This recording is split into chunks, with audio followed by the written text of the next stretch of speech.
भाविक आणि सज्जन, सर्व समर्थ सेवेकरी, राज्याच्या, देशाच्या, जिल्ह्यांच्या सीमारेषा ओलांडून स्वामी चरणावर नतमस्तक होऊन समस्यामुक्त, चिंतामुक्त जीवन जगण्याचा आशीर्वाद घेण्यासाठी आपला बहुमोल वेळ खर्ची घालून आपण सर्वजण उपस्थित झालात. विशेषतः मोठ्या संख्येमध्ये भगिनींचा समावेश आहे आणि या मोठ्या प्रमाणात आलेल्या भगिनी पश्चिम महाराष्ट्राच्या सातारा जिल्ह्याच्या रहमतपूरहून गुरुपीठासह इथे प्रधान केंद्रासह सेवा रुजू करण्यासाठी मोठ्या संख्येनं आलेले आहेत. तथापि प्रति महिन्याच्या 4 शनिवारी श्री क्षेत्र त्र्यंबकेश्वरी सत्संग होत असतो. कृपया राज्यात असणाऱ्या सेवा केंद्रांच्या प्रातिनिधिक स्वरूपात किमान महिन्यातून 1 शनिवारी तरी एक प्रतिनिधी जर आला तर निश्चितपणे भविष्यकाळाची पुढील महिन्याची वाटचाल करावयाची सेवा हे आपल्या आचरणात आणण्याला ही एक सोपी उपाययोजना आपणासमोर मांडलेली आहे. ते आपण सर्वतोपरी सर्वांना सांगावी. उद्या 19 डिसेंबर अमावस्या आहे. 20 डिसेंबर रोजी संत गाडगेबाबा यांची पुण्यतिथी आहे. ज्यांनी राज्याला, देशाला स्वच्छता अभियान शिकवलं आणि आंतरबाह्य या जगतात स्वच्छ वागण्यासाठी त्यांचा जीवनादर्श आपण साजरा करत असतो. म्हणून भारतीय संत मालिकेत पूजनीय गाडगेबाबा, पूजनीय तुकडोजी या विभूतींचा समावेश आहे. त्यानंतर नव्या सालाच्या पहिल्या दिवसापासून 12 जानेवारीपर्यंत राज्यात आणि देशात एकाच वेळी ग्राम अभियान जनजागरण हा कालावधी नमूद केलेला आहे. म्हणून आपण सर्वांनी थोडासा वेळ खर्ची घालून आपल्या तालुक्यामध्ये, आपल्या जिल्ह्यामध्ये सेवेकऱ्यांचं ग्राम अभियान देशासाठी, धर्मासाठी काय करतंय आणि काय करायला हवं हे आपण कृपया जाणून घेऊ आणि सर्वतोपरी सर्वांपर्यंत सांगण्याचा प्रयत्न करू. यामध्ये 18 विभाग आहे. सर्वात पहिला विभाग मूल्य शिक्षण, गर्भसंस्कार आणि शिशुसंस्कार हा विभाग आमचे गुरुजन प्रतिनिधी सांभाळतात. आपल्यातही जे गुरुजन शिक्षक प्रतिनिधी आहेत त्यांच्याकडे सहानुभूतीपूर्वक हा विभाग द्या. म्हणजे कसं होईल की घराघरामध्ये पुंडलिक श्रावणबाळ तयार होतील आणि तुमचं म्हातारपण, वार्धक्य सुखात जाईल. कारण आपलं म्हातारपण पुढच्या पिढीवर अवलंबून आहे. पुढची पिढी जर सुसंस्कारित असली तर तुम्हाला सांभाळतील. अन्यथा महानगरांमध्ये अनेक पुंडलिकांनी आपल्या आईवडिलांना कुठे पाठवलं ते तुम्हाला माहीत आहे. भारतामध्ये वृद्धाश्रम मोठ्या संख्येत वाढत आहे आणि या विभागाची एक फार मोठी संकल्पना आहे की वृद्धाश्रममुक्त भारत, वृद्धाश्रममुक्त महाराष्ट्र या निमित्तानं करण्याला आपुलकीचं जीवन आणि भारतीय संस्कृती गोकुळासारखी वृद्धिगत व्हावी हा त्यामागचा उद्देश आहे. एकवेळी शिक्षण कमी शिकलेलं चालेल, परंतु ही माणुसकीची संस्कृती घराघरात पोचवणं आणि पोचणं काळाची गरज आहे. म्हणून आपणाला कळकळीचे निवेदन आहे की आपल्या घरात पुंडलिक तथा श्रावणबाळ तयार करणं ही काळाची गरज आहे. म्हणून या ग्राम अभियानाच्या निमित्तानं आपणा सर्वांना वय वर्ष 5 ते 18 या वयोगटाला सुसंस्कारित करण्याला एक नामी संधी आपणाला नक्की आवडेल. आणि प्रत्येकाला वाटतं की आपली मुलं सुसंस्कारित व्हावी. बऱ्याच वेळा भगिनी किंवा आमचे पुरुष प्रतिनिधी एकमेकांना विचारतात, का हो तुम्हाला मुलं किती आहेत? असं का विचारत नाही की तुमच्याकडं धन संपदा सोनं नाणं गाड्या घोड्या याशी लोकांना काही पडलेलं नाही. पण आपुलकीनं विचारलं जातं तुम्हाला मुलं बाळं किती आहेत. आणि ते साहजिक आहे, ही खरी देशाची संपत्ती आहे आणि तिला संस्कारानं जपणं ही आपली सर्वांची जिम्मेदारी आहे. म्हणून संस्कार केले तर संस्कृती टिकेल, संस्कृती टिकली तर धर्म टिकेल आणि धर्म टिकला तरच हा हिंदुस्थान टिकेल. म्हणून या देशात राहायचं असेल प्रत्येक कुटुंबात हे संस्कार आपणाला अत्यंत सहानुभूतीपूर्वक नम्रपणे पोचवणं हे आपलं सर्वांचं काम आहे. तर त्या निमित्तानं हे अभियान आयोजित केलेलं आहे. त्यानंतर द्वितीय विभाग प्रश्न उत्तर मार्गदर्शक प्रतिनिधी आज आपल्यात आलेले आहेत.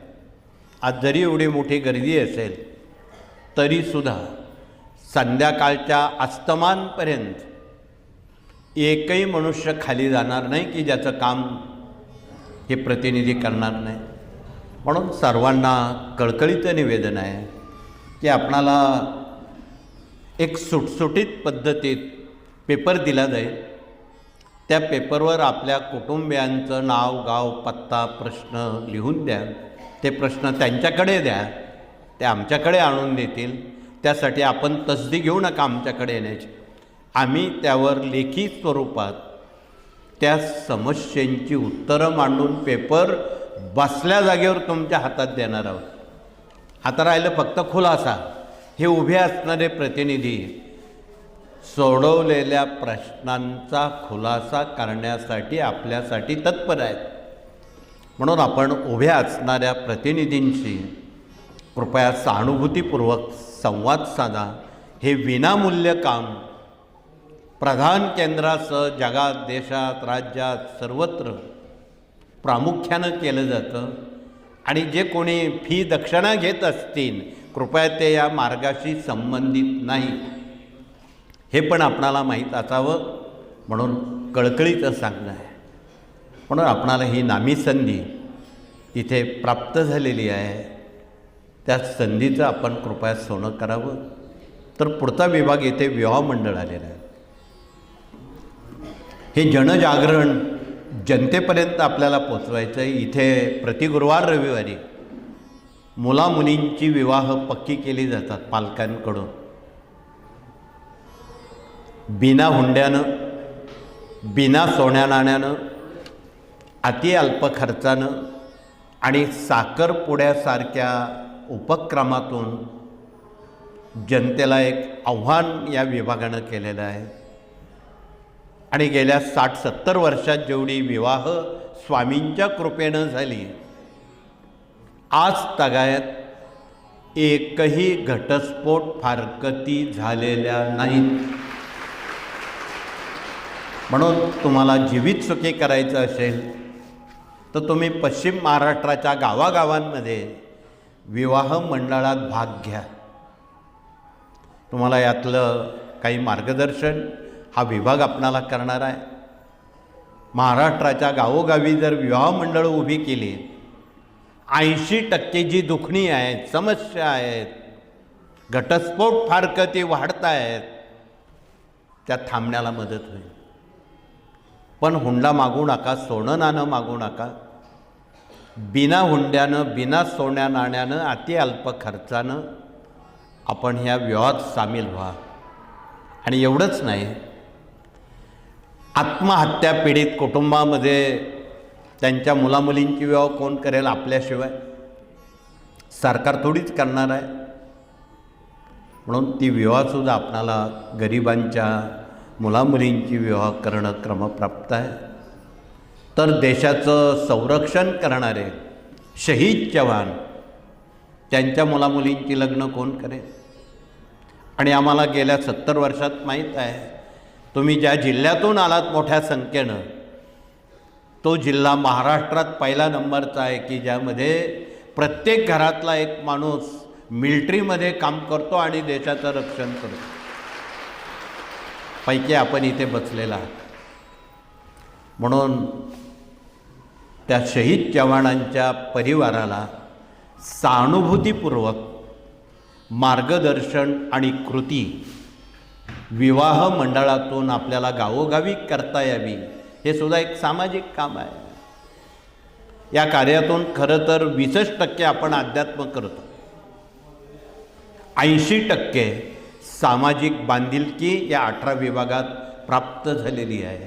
तिचा वापर आपण करावा, त्यात भाग घ्यावा, संकोच नसावा, आवडेल ते काम करावं, पडेल ते काम करावं. त्यासाठी आता कोणाचं पत्र, कोणाची ऑर्डर घेण्याची गरज नाही. हे स्वामींचं काम आहे. व्यक्तिमहत्वापेक्षा स्वामींच्या कार्याला आपण महत्त्व द्या. म्हणून कळकळीचं निवेदन आहे, विवाह मंडळातून खूप काम करण्याला आपणाला नामी संधी आहे. जे पोक्त वयाचे भगिनी पुरुष प्रतिनिधी आहेत त्यांनी अवश्य या विभागात भाग घेऊन बघा. कोणाचंही भलं होणं म्हणजे त्यातलं काही टक्के पुण्य आपल्या खात्यावर जमा होतं. म्हणून संबंधित भाग्यवंतांना ही नामी संधी या कार्यानं दिलेली आहे. तर पुढचा विभाग कृषी प्रतिनिधी आलेले आहेत. कृषी हा सुद्धा ग्राम अभियानातला महत्त्वाचा घटक आहे. आपण तारीख 23 जानेवारी ते 27 जानेवारी या काळात एक आंतरराष्ट्रीय स्तरावर नाशिक येथे एक मोठा कृषी महोत्सव आयोजित केलेला आहे. आणि या काळात राज्यातून, देशातून, जगातून असंख्य तज्ज्ञ शेतकरी ज्या ज्या जिल्ह्यात जी जी पिकं होतात त्या संदर्भात मार्गदर्शन करून अनेक कंपन्या बोलवलेल्या आहेत की ज्या कंपन्या शेतकऱ्यांच्या मुलामुलींना पायावर उभं करण्याचं संकल्प त्यांनी केलेला आहे, त्या बोलवलेल्या आहेत. म्हणून जे काही सुशिक्षित बेरोजगार मुलं मुली आहेत त्यांच्यासाठी ही पर्वणी आहे. म्हणून त्यांनी त्यात भाग घ्यावा. मागील वर्षी सुमारे 4,500 मुलामुलींना पायावर उभं करण्याचं पुण्याचं काम त्या कंपन्यांनी केलं आणि त्यामुळं बऱ्यापैकी ज्या काही घटनाक्रम घडतो आहे आत्महत्येचा तो थांबण्याला मदत होईल. म्हणून हे ग्राम अभियान जनसामान्यांच्या हिताचं आहे. त्यात सर्वांचंच सहभाग, सहकार्य अपेक्षित आहे. त्यानंतर तारीख 5 जानेवारी मागाशी उज्जैन येथे होणाऱ्या सोहळ्याविषयी थोडीशी माहिती गुरुजींनी दिली. जगातून, राज्यातून आणि देशातून आणि मध्य प्रदेशच्या बहुविध विभागातून त्या ठिकाणी सेवेकरी येणार आहेत. मध्य प्रदेशमध्ये सुद्धा बऱ्यापैकी सेवेकरी आहेत. महाराष्ट्र आमचा मागे नाही. महाराष्ट्र राज्याच्या 36 जिल्ह्यातून अगणित तथा असंख्य सेवेकरी उज्जैनला येण्याचं प्रयोजन करतायत. फक्त येताना एक पथ्य पाळावी की प्रवेशपत्र असल्याशिवाय आपण येऊ नये. पर डोही प्रवेशपत्र असणं जरुरीचं आहे, कारण तिथे मोठा हॉल आहे आणि तिथे मिलिटरीचे लोक प्रवेशद्वारावर असतील, ते छाननी करतील, तुमचं प्रवेशपत्र असलं तरच मध्ये सोडतील. म्हणून आपण कृपया प्रवेशपत्राशिवाय आपण तिथे येऊ नये हाही संकेत कृपया सर्वांपर्यंत पोचवावा. प्रवेशपत्र गुरुपीठात तथा इथे प्रधान केंद्रात असतील तथा योग्य प्रशासकीय कामकाज करणाऱ्या प्रतिनिधींमार्फत आपण ती प्राप्त करावी हे कळकळीचं आवाहन. इथे प्रशासकीय प्रतिनिधी आलेले आहेत.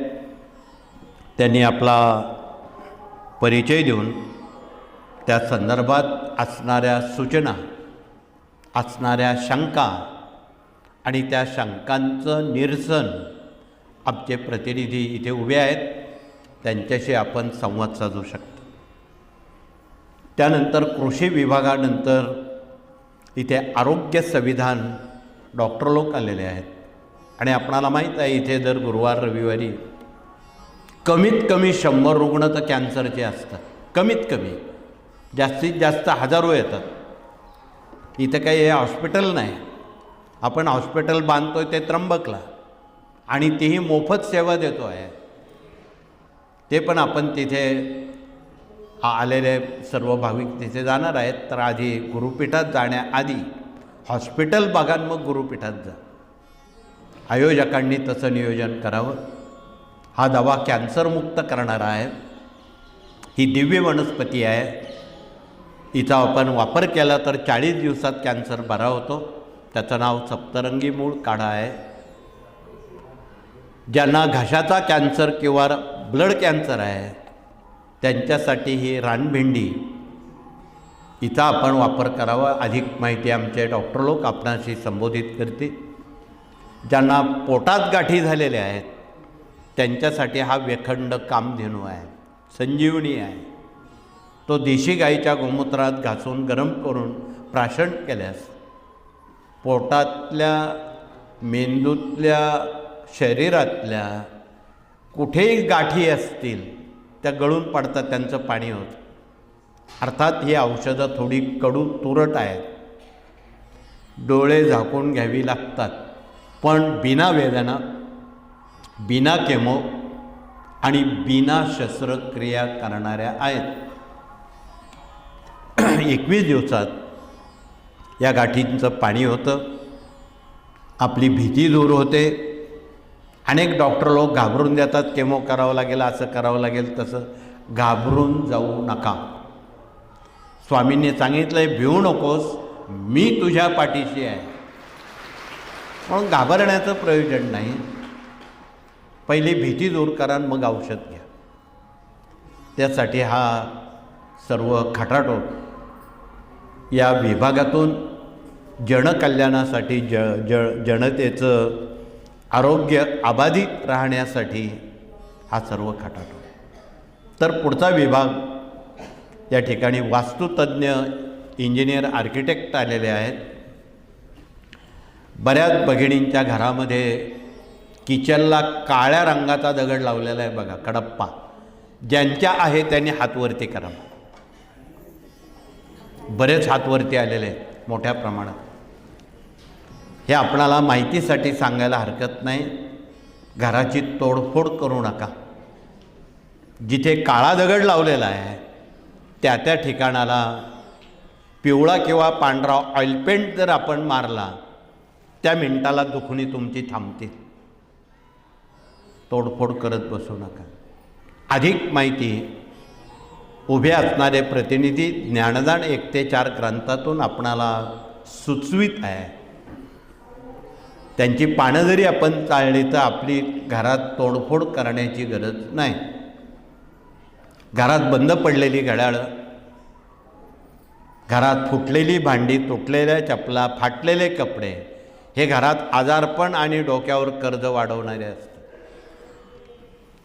म्हणून या बाबी ज्या उपयोगच नाही त्या घरात ठेवताच कशाला.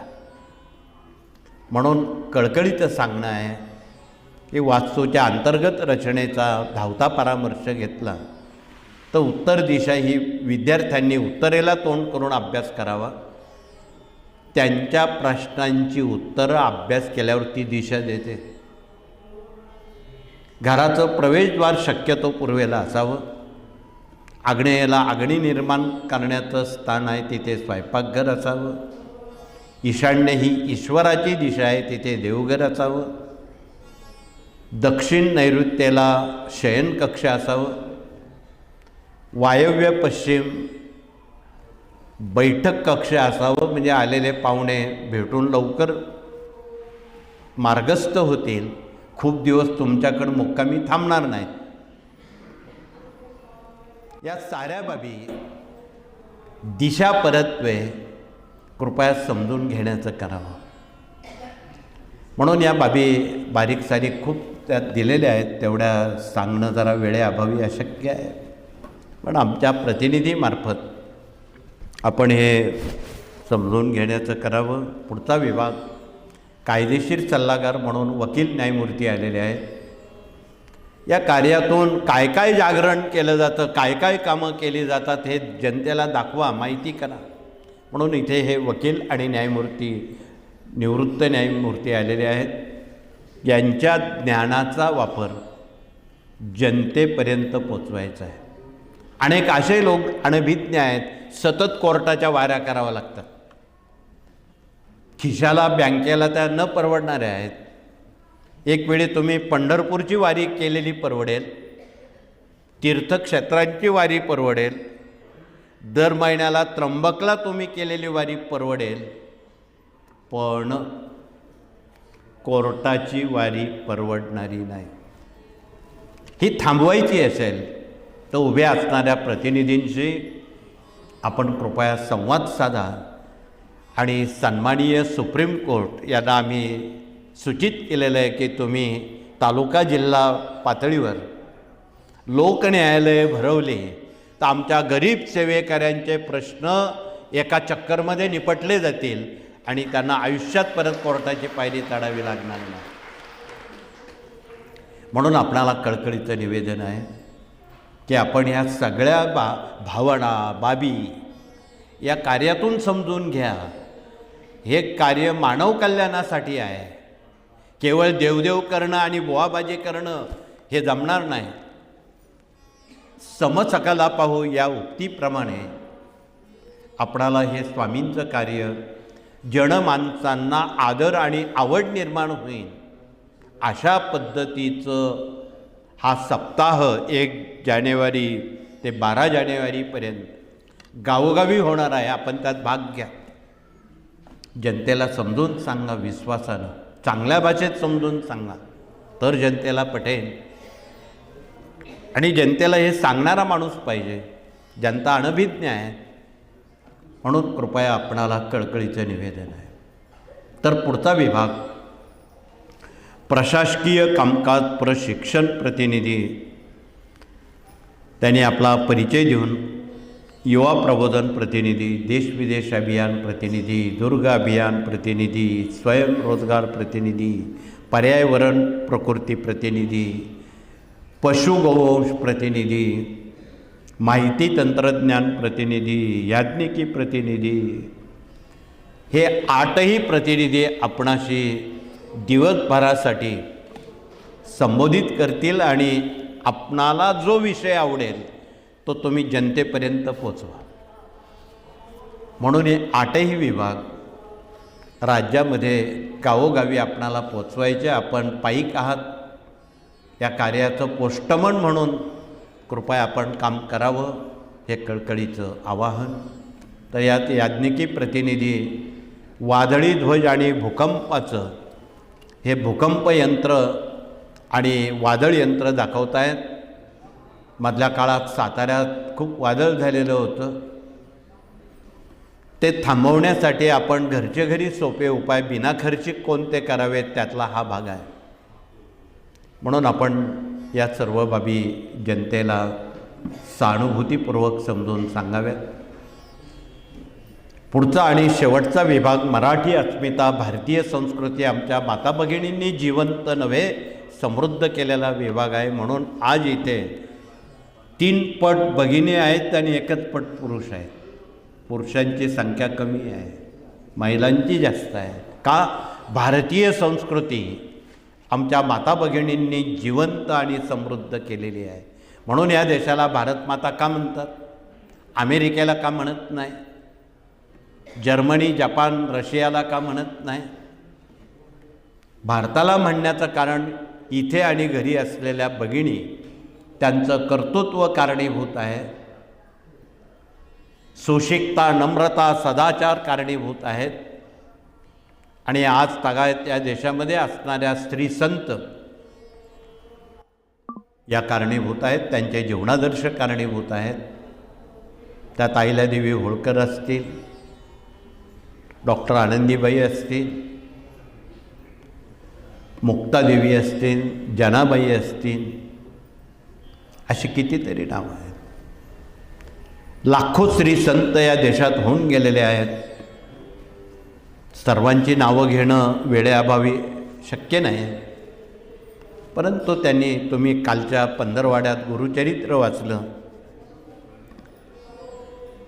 भारतामध्ये सुमारे 55 लाख लोकांनी गुरुचरित्राचा स्वाद घेतलेला आहे. विदेशामध्ये सुमारे 25,000 लोकांनी गुरुचरित्रात भाग घेतला. त्यात Russia, America, Australia, Dubai, Arab country, तिथे कोणते लोक राहतात ते सुद्धा गुरुचरित्रात स्वतःहून वाचायला तयार झाले. आम्ही सांगितलं नाही वाचा म्हणून, स्वतःहून तयार झाले. ही एक अद्भुत क्रांती मनशांतीकडे नेणारी आहे आणि या विश्वाला मनशांतीची गरज आहे.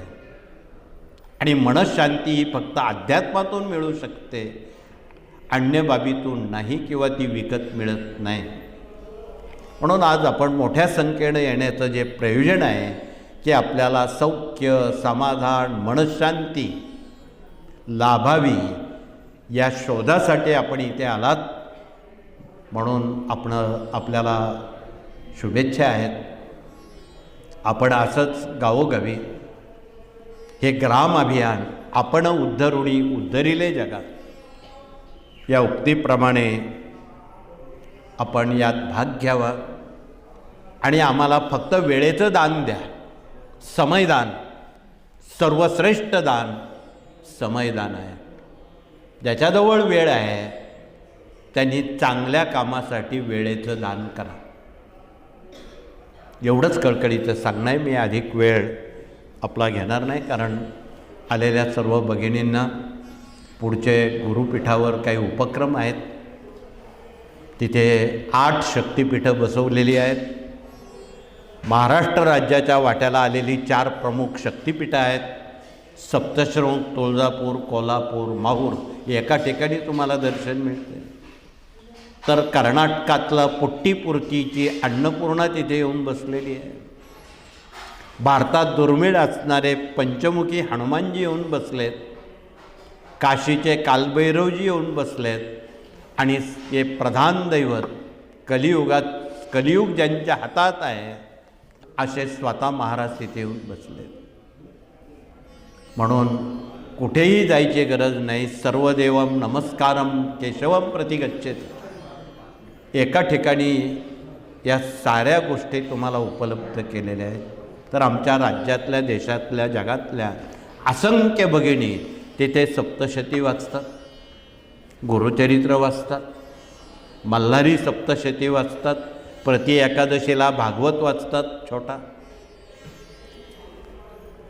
हे ग्रंथ वाचले तर संत समजतील आणि संत समजले तर भगवंताकडे जाता येईल.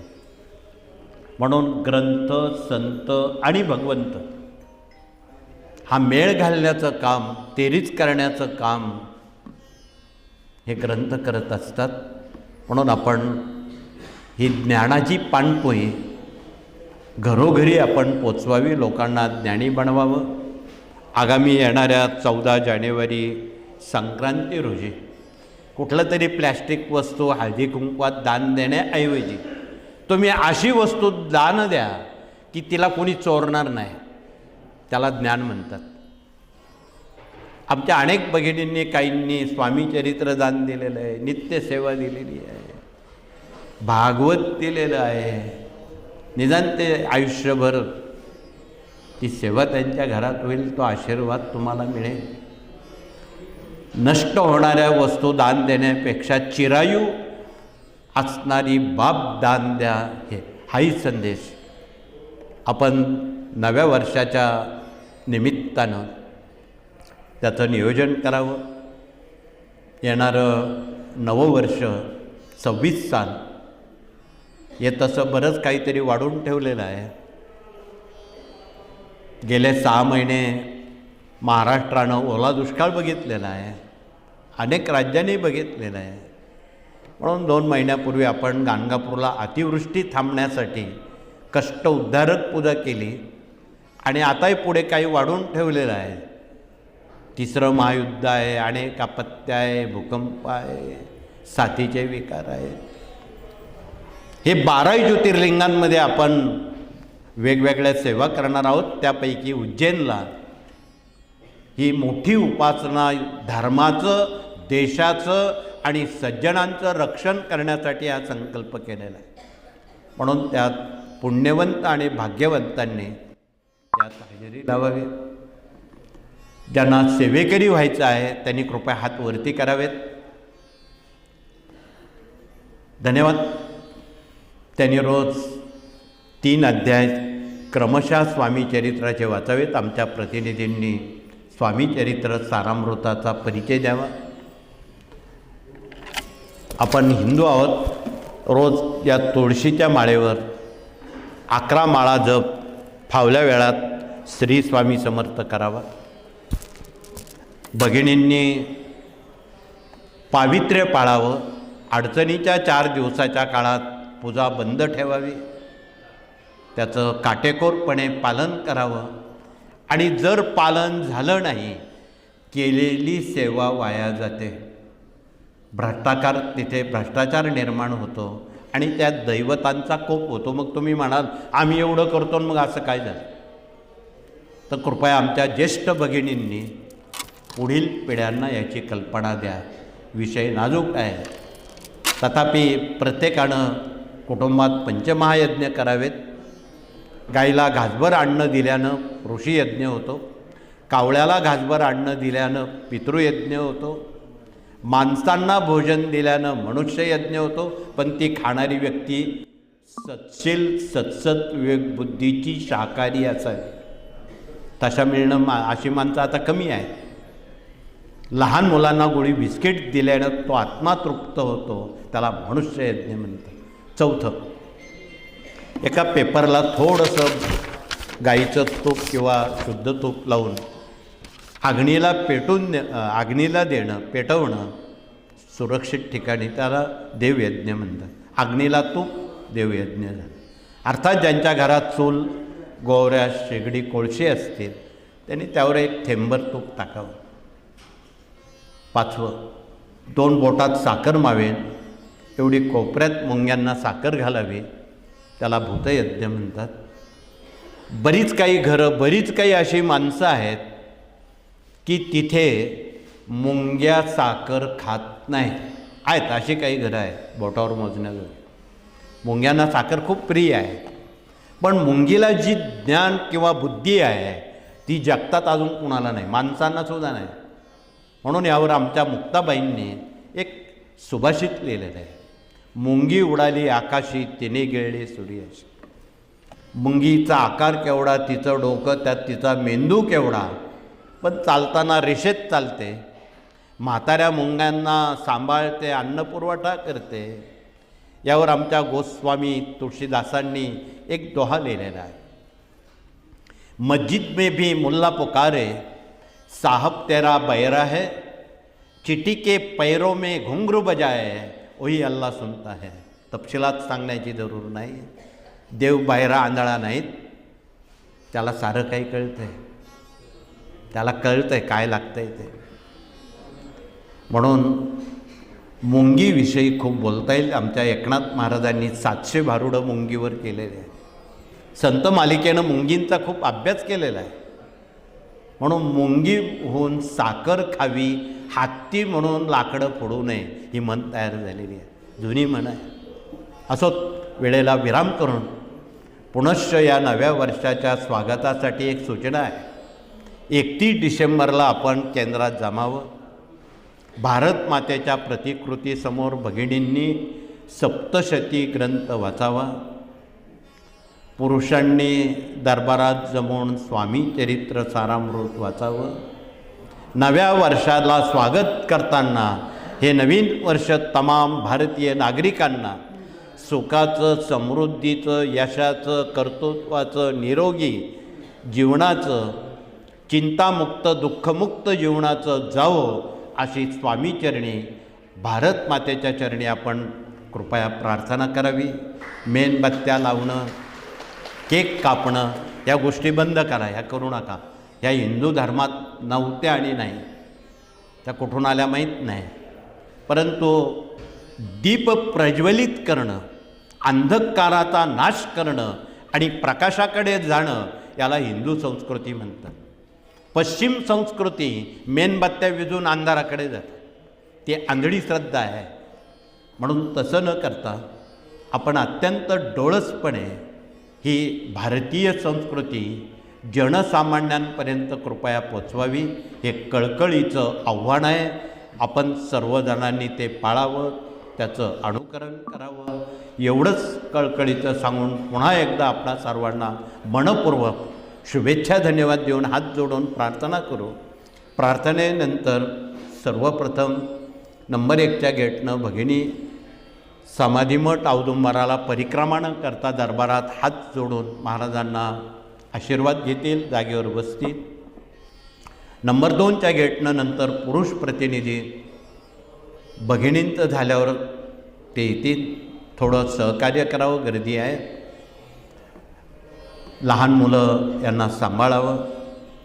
म्हणून पुन्हा एकदा आपणा सर्वांना नव्या वर्षाच्या शुभेच्छा देऊन आपण हा उपक्रम या ठिकाणी थांबवू. पुढील उपक्रम आमचे प्रतिनिधी आपणाशी संबोधित करतील. तोपर्यंत आपण मौनानं इकडे यावं.